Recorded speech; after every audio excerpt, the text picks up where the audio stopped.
All right, so this is the Helena build that I'm running right now. I am full blue gems with a lot of yellow right here. I'm basically gem capped right now. I am missing a little bit of essence bonuses, but for the most part, this is about as far as my build's going to come, right? Now, the blue gems are nice because it makes your ultimate a lot more powerful. It makes it charge up a lot faster, right? So now, during my ults, my Spirit of Heroism is going to last for 18 seconds longer, which is pretty crazy, right? As I am lower health, I take less damage.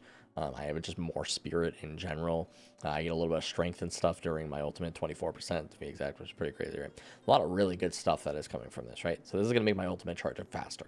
On top of that, I am running Visions of Grandeur right here. You notice I have Vision of Grandeur at 4, so now my weapon ability will generate spirit and be multiplied by a value equal to my weapon's ability default cooldown divided by 30. So there are a couple weapons where this is strong, so Cyril's Arms will reduce its cooldown by quite a bit, but Fateful Arms is nice because when you use this, it's also going to give you increased cooldown acceleration, which I think does apply actually to this weapon. You'll notice if I come over here and I use this weapon on the target dummy, you'll notice that that cooldown generation is actually increased for a few seconds here until the duration is over, and then it's not. The cooldown on this weapon is actually shorter than it might appear. I think it's a 70-second cooldown to begin with, but after you use it, it ends up being around like 50-ish seconds or something. It's actually kind of crazy. So that's super cool. It also reduces the cooldown of your other things. So for example, like Grand Melee.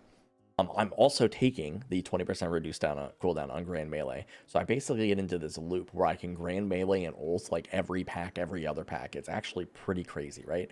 On top of this, I am taking Martial Command, which makes it so all my allies are going to benefit from my toughness when I use my ultimate. It also gives me more damage, and 5% spirit, which is a little bit nice, but it's nothing too crazy, right? Finally, to make this all come around, we also have Inspired Allegiance, which makes it so our abilities have a chance to reduce the cooldown of our weapon ability by 6 seconds, and it grants our allies haste. But the reduced cooldown makes it so we can proc our Visions of Grandeur more, which makes it that we get more spirit points, which makes it so we ult more. On affixes like Meteor or Shadow Lord, this build can actually go real crazy. If you guys want to see more builds like this, subscribe to the channel down below.